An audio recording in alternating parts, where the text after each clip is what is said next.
Welcome to Easy Learning.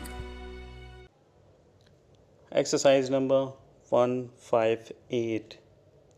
Dear Mr. Scott, since I wrote you last, I have heard that you were injured slightly in a railway accident. Full stop. Is this true? Question mark. I trust not. Full stop. If it is, you are not likely to be improved by my letter. Full stop.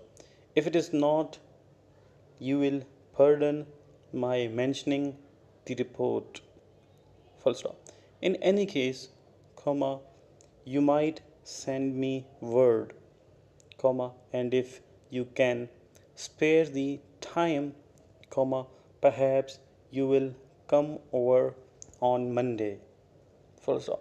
If you cannot arrange this, please inform me from time to time how you are getting on with the new business, to which it appears you are devoting yourself. Full stop.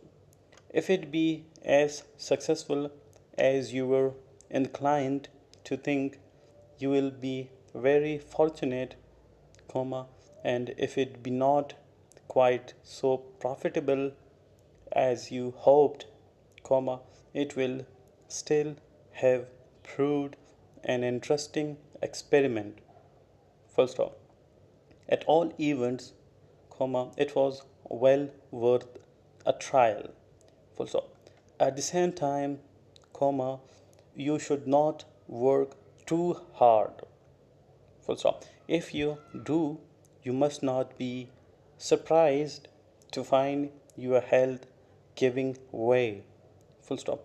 I have no doubt of the ultimate success of your patent, and if it were necessary, I could arrange to invest a considerable amount in the business.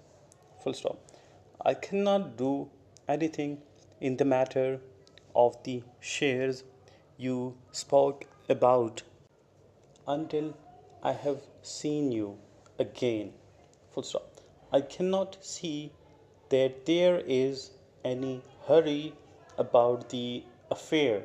Full stop. If it does happen that the shares are all taken up before I make application, I shall not mind very much. Full stop. I am trusting, however, that you will be able to pay me a visit on Monday and explain matters. Full stop. I have staying with me an old friend who has been out to South America for 3 years on business matters, and I am sure you will be delighted with his conversations on the customs and manners of the natives. Yours truly, Thomas McCain. Full stop.